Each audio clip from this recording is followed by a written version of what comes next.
कुमार सोटो के इस संस्करण में आपका स्वागत है। सुंदरकांड श्री रामचरितमानस का सच में एक सुंदर अध्याय है। इसके महत्वपूर्ण घटनाक्रम, घटना चक्र का, प्रभु श्री राम के व्यवहार का, सीता जी के विरह का, लंका दहन का, इन सारे जितने भी महत्वपूर्ण घटनाक्रम थे इसका हम लोगों ने वर्णन किया। अब हम लोग लगभग सुंदरकांड की समाप्ति की ओर हैं और अभी जो शब्द कहे जा रहे हैं कृपया आपकी विचारशीलता प्रार्थित है। ऑपरेशन सिंदूर जब किया गया था तो भारतीय सेना के जनरल जो प्रेस कॉन्फ्रेंस में बैठे हुए थे, इन्हीं जगहों से कोट करके वो अपनी बातों को रख रहे थे। वो क्या शब्द थे मैं आपके सामने रखूंगा। कृपया यह जहन में रखिएगा कि 3 दिन बीत जाने पर भी जब समुद्र ने बात नहीं मानी तो राम जी ने विनयशीलता को छोड़कर अपने बाणों को संभाला और बाणों को संभालने के बाद उसने एक नेगेटिव कैरेक्टर, यहाँ ध्यान देने योग्य बात यह है कि समुद्र यहाँ पर एक नेगेटिव कैरेक्टर है, मोर ऑफ अ विलन। जैसे आप रावण से बहुत सदव्यवहार की उम्मीद नहीं कर सकते हैं या सदवचनों की उम्मीद नहीं कर सकते हैं, उसी तरह से आप समुद्र से भी बहुत अच्छे शब्दों के इस्तेमाल करने की बात नहीं सोचिएगा। उसका कैरेक्टर का रूपांतरण या चित्रण किस तरह से किया गया है यह अभी देखने योग्य बात है। विनय न मानत जलधि, जड़ गए 3 दिन बीत, बोले राम सकोप तब, भय बिनु होई न प्रीति। ये बहुत महत्वपूर्ण लाइन है।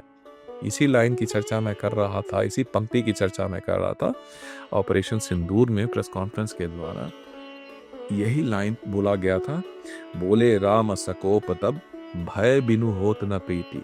जब 3 दिन बीत गए और समुद्र विनय से नहीं माना तब राम जी क्रोध सहित बोले, बिना भय के प्रीति नहीं होती है, बिना भय के प्यार नहीं होता है। लक्ष्मण बाण सरासन आनु, 100 बार दी विशिक कृसानु, सख सन विनय कुटिल सन प्रीति, सहज कृपन सन सुंदर नीति। हे लक्ष्मण, धनुष बाण लाओ, मैं अग्नि बाण से इस समुद्र को सोख लूंगा। मूर्ख से विनय, कुटिल के साथ प्रीति और कंजूस के सामने सुंदर नीति, यह सब व्यर्थ है। ममता रत सन ज्ञान कहानी, अति लोभी सन बिरति बखानी, क्रोधी ही सम कामी ही हरि कथा, ऊसर बीज बहे फल जथा।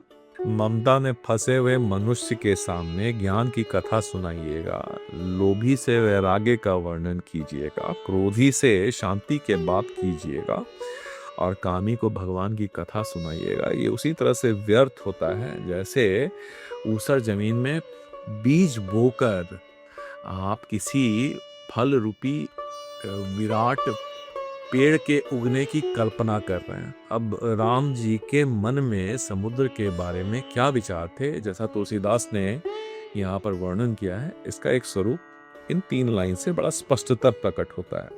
अस कही रघुपति चाप चढ़ावा, यह मत लक्ष्मण के मन भावा, संघानेव प्रभि विशिक कराला, उठी उदधि उर अंतर ज्वाला। यह कहते हुए रघुनाथ जी ने धनुष चढ़ाया, बाण को तैयार किया कि भाई समुद्र को तो अब सोख ही लेंगे। यह बात देखकर लक्ष्मण जी को बड़ा सही रहा, क्योंकि 3 दिनों पहले उन्होंने ही कहा था कि दैव दैव आलसी पुकारा, तो अब यह बात सही स्थापित हो रही थी। अब देखिए, भय बिनु होत न प्रीति का उदाहरण, मकर उरग झस गन अकुलाने, जरत जंतु जल निधि जब जाने, कनक थार भरी मणि गण नाना, विप्र रूप आयु तजिमाना। जब अग्नि बाण साधा गया तो उसके बाद जो समुद्र के जीव जंतु थे वो अकुलाना शुरू किए कि भाई लगता है प्राणांत आ गया है। तब अपने सारे अभिमान को त्याग कर समुद्र बड़े ही सभ्य स्वरूप से वहां पर मणियों का पूरा समूह लेकर एक थाल में लेकर हाथ जोड़ते हुए तब राम जी के पास पहुंचा। तब आप समझ सकते हैं, भय बिनु होत न प्रीति, काट ही पद अब तुलसीदास जी क्या लिख रहे हैं वो ध्यान से सुनेंगे। काटे ही पई कदरी फरई, कोटि जतन को सींच, विनय न मान खगेश सुनु, डांटे ही पई नवनीच। काक भुसुंडी जी कहते हैं कि हे गरुड़ सुनिए, करोड़ों उपाय करके सींच लीजिए पर केला तो काटने पर ही फलता है। नीच विनय से नहीं मानता है और डांटने पर ही झुकता है। झुकने का मतलब रास्ते पे आना, दिमाग सही जगह पर आना, यह स्थापित नीति है, इसमें कहीं कोई भेद नहीं है। और सभय सिंधु गही पद प्रभु केरे, क्षमा नाथ सब अवगुण मेरे, गगन समीर अनल जल धरनी, इन कई नाथ सहज जड़ करनी। समुद्र भयभीत होकर के प्रभु श्री राम के चरणों पर गिरा और बोला कि नाथ मेरे अवगुण, मेरे दोष को क्षमा कीजिए। वो ये नहीं बताया कि 3 दिन तक वो दर्शन क्यों नहीं दे रहे थे या फिर प्रार्थना भाव को उन्होंने स्वीकार क्यों नहीं किया। वो कह रहा है कि नाथ देखिए, हम लोग तो जड़ स्वभाव के लोग होते हैं। अब ये आप इसका पैरेलल आप ड्रॉ कर सकते हैं अपने जीवन काल में भी। देखिएगा कि बहुत चढ़ बढ़ के बोलने वाले लोग अगर आपके सामने आ जाएं और आपने विनयशीलता के सामने उनसे अनुग्रह अनुनय विनय किया, वो बात नहीं मान रहे हैं, और जब आपने शक्ति के साथ कड़ाई करी तो इन्हीं तरह के शब्दों का इस्तेमाल करेंगे। नाथ देखिए, हम तो बड़े कमज़ोर आदमी हैं, आप तो बहुत सहनशील हैं, अरे हमसे गलती हो गई, क्षमा कर दीजिए। तो लगभग उसी तरह की बात अभी समुद्र के मुंह से भी सुनेंगे आप। तव प्रेरित माया उपजाए, सृष्टि हेतु सब ग्रंथ नहीं लाए, प्रभु आयसु जेहि कह जस अहई, सो तेहि भांति रहे सुख लाई। आपकी प्रेरणा से ही यह सृष्टि। अब ये गुणगान करना शुरू हुआ कि भाई राम जी आप ही के कारण वो सब चीज हुआ है। प्रभु भल किन्ह मोहि सिक दिन्ही, मर्यादा पुनि तुमरी किन्ही। प्रभु आपने बहुत अच्छा किया, हम पर बाण चलाने की जो कोशिश की है, बहुत एकदम सही काम किया, हम उसी के लायक ही हैं।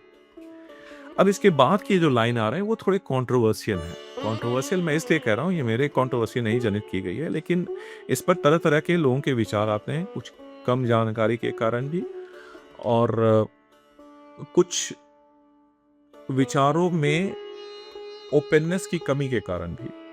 अगला लाइन जो एक नेगेटिव कैरेक्टर के द्वारा कहा जा रहा है वह यह है कि ढोल गंवार सूत्र पशु नारी, सकल ताड़ना के अधिकारी।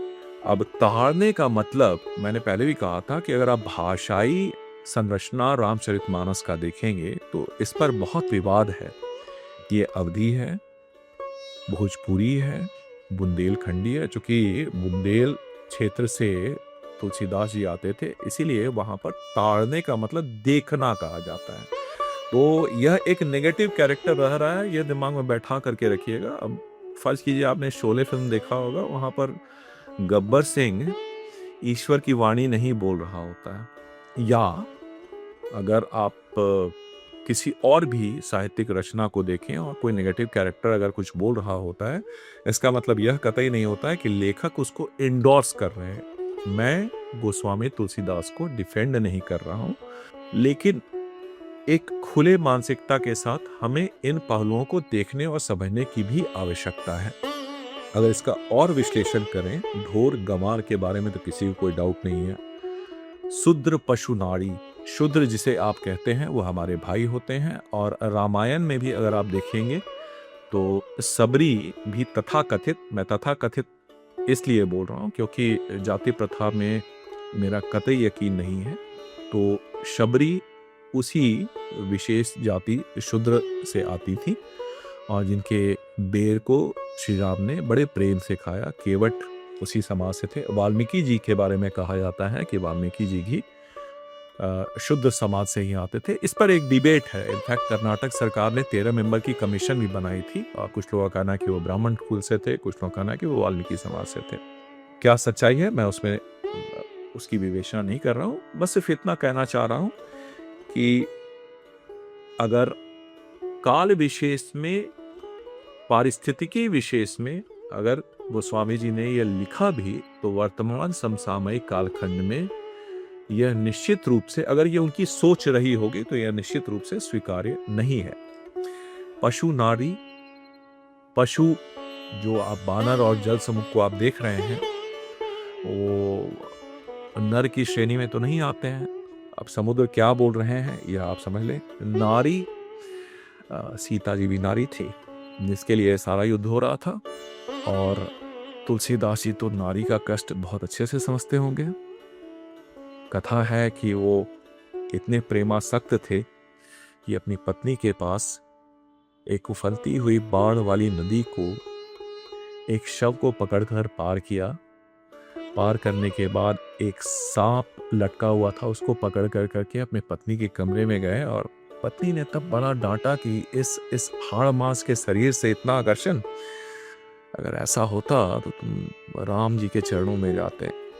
अगर उसके बाद वो अगर कहते हैं कि स्त्री ताड़न की अधिकारी है, अगर ये उनकी व्यक्तिगत सोच है तो इस पर कई विवेचना की जा सकती है। वर्तमान में ये मेरे विचार से थोड़ा मिसकोटेड है, मिसअंडरस्टूड लाइन है।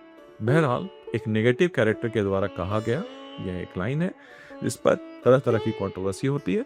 मैं आपकी विवेकशीलता के लिए और आपके ओपन माइंडेड थॉट के बारे में का आग्रह करना चाहूंगा। प्रभु प्रताप मैं जाब सुखाई, उतरी ही कटकुन मोरी बढ़ाई। प्रभु आज्ञा अपेल श्रुति गाई, करो सो बेगी जो तुम ही सुहाई। प्रभु मेरे कारण तो तुरंत सुख ही जाएगा, लेकिन इसे क्या बढ़ाई होगा। फिर आप ऐसा कीजिए, मैं आपकी आज्ञा का उल्लंघन तो नहीं कर सकता हूँ, लेकिन आप जो कहिए वही करें। ये बड़े चतुराई भरे शब्द थे। सुनत विनीत बचन अति कह कृपाल मुस्काई, जेहि विधि उतरे कपि कटकु तात सो कहु उपाय। राम जी समझ गए कि आदमी ये जो स्वरूप है समुद्र का, ये बड़ा, इसे वर्तमान की भाषा में कहते हैं 3 नंबर का है, तो इससे ज्यादा बहस करने की आवश्यकता नहीं है। सिर्फ ये बताओ, बोला कि देखो बताइए किस तरह से आखिर समुद्र को पार किया जाए। नाथ नील नल कपि द्वाओ भाई, लरिका ही ऋषि आशीष पाई। तिनके परस किए गिरि भारे, तरी ही जलधि प्रताप तुम्हारे। नाथ आपकी सेना में नल और नील 2 भाई हैं। वो भारी भारी पहाड़ जिसको भी अगर वो छू लें तो वो तैरने लगता है। तो आप अगर उसका पुल बना लें तो उसके बाद पूरी बानर सेना पार हो सकती है। तो सेतु बांध रामेश्वरम जिसके बारे में हम लोग कहते हैं, वो अभी भी एग्जिस्ट करता है और वो कहा जाता है कि जो जिस तरह के स्टोन्स का इस्तेमाल किया गया है वहां पर, वो मैन मेड है, नेचर मेड नहीं है। तो इसके बारे में कृपा करके थोड़ा कभी अगर आप जाएं तो मेरा अनुरोध होगा कि उस जगह को जरूर देखें। मैं पुनि उर धरि प्रभु प्रभुताई, करी हूँ बल अनुमान सहाय। यही विधि नाथ पयोधि बधाई, जेहि यह सुजसु लोक तिहु गाई। मैं जितना ताकत होगा, मेरा जितना बल होगा, वो तो मैं सहायता करूंगा ही प्रभु। इस तरह समुद्र को बांधिए और आप तीनों लोक में आपका सुंदर गुणगान होगा। यही सर मम उत्तर तटबासी, हतहु नाथ खल नर अदरासी। सुनि कृपाल सागर मम पीरा, तुरत ही हरि राम रंधीरा। एक बार राम जी के धनुष पर अगर कोई बाण चढ़ जाता था तो वो उतारा नहीं जाता था। यह बात समुद्र जानता था, इसलिए उसने राम जी से कहा कि हमारे उत्तर तट पर बहुत सारे दुष्ट मानव बसते हैं, आप इससे उनका संहार कर दीजिए। राम जी ने वो बाण चलाया और सारे की सारी जनता वहां स्वाहा हो गई। यह देख कर करके उनका एक पौरुष, भारी बल को देख कर करके सभी उनका गुणगान करने लगे। देखी राम बल पौरुष भारी, हरसी पयो निधि भयो सुखारी। सकल चरित कही प्रभु ही सुनावा, चरण बंदी पातुदी सिधावा। समुद्र उसके बाद इतना उनका विस्मयकारी पौरुष बल देख कर करके समुद्र हर्षित होकर सुखी होकर चला गया और उसने उन दुष्टों का जो उसके उत्तर तट पर रहते थे उसका चरित्र प्रभु को सुनाया और उनके चरणों की वंदना करते हुए वो चला गया। निज भवन गवने सिंधु सी रघुपति ही यह मत भायऊ, यह चरित कलिमल हर जथा मिथि दास तुलसी गायऊ। सुख भवन संशय समन दवन विषाद, रघुपति गुण गना तजी सकल आस भरोस गावहि सुनहि संतत सटमना। समुद्र अपने घर चला गया। रघुनाथ जी को यह बात सही लगी और तुलसीदास जी कहते हैं कि अपनी बुद्धि विवेक से जितना मुझे समझ में आया उस तरह से यह सुंदर कांड उन्होंने गाया। श्री रघुनाथ जी के गुण समूह, सुख के धाम, संदेह का नाश करने वाले और विषाद का दमन करने वाले होते हैं। अतः हे मूर्ख मन, सबका आस छोड़ और प्रभु श्री राम के चरण कमल में अपने आस को तलाश। सकल सुमंगलदायक रघुनायक गुणगान, सादर सुनिहि तेब तरहि भव सिंधु बिना जल जान। श्री रघुनाथ जी का गुणगान संपूर्ण सुंदर मंगल कार्य हित को देने वाला है। इसे आदर सहित सुने और भव सागर मतलब जन्म मृत्यु के चक्र को पार करने में यह सुंदर भाव आपकी बड़ी सहायता करेगा, आपको पार लगाएगा। इति श्री रामचरितमानसे सकल कलुष विध्वंसे पंचम सोपान। इसी के साथ श्री रामचरितमानस का यह महत्वपूर्ण अंश सुंदर कांड यहाँ पर समाप्त होता है और आगे के कांडों में, आगे के चैप्टर्स में बाकी कहानी वर्णित है। लेकिन सुंदरकांड हमेशा से सुंदर कहा जाता है, सिर्फ नाम ही इसका सुंदरकांड नहीं है। इसमें वर्णित जितने भी पात्र हैं ये सभी अपने आप में एक अभूतपूर्व भावनाओं का संचार करते हैं। आप सभी ने बड़े संयम के साथ मेरा साथ दिया। प्रभु श्री राम की कृपा आप सभी पर हमेशा बनी रहे। आप सनातनी हो सकते हैं अथवा नहीं भी हो सकते हैं, लेकिन इस चैप्टर को अगर आप ध्यान से सुनेंगे और इसके वैल्यूज को, अगर इसके अंतर्निहित आदर्शों को अपने मनोभाव में स्थापित करेंगे तो सच में जीने के लिए बहुत कुछ मिलेगा। आप माने या आपकी विचारशीलता आपको कहीं और ले जाती हो, लेकिन फिर भी यह कालजयी रचना थी और कालजयी रचना रहेगी। प्रभु श्री राम के चरणों में मेरा प्रणाम। बहुत धन्यवाद आपका। इति कुमारवंश।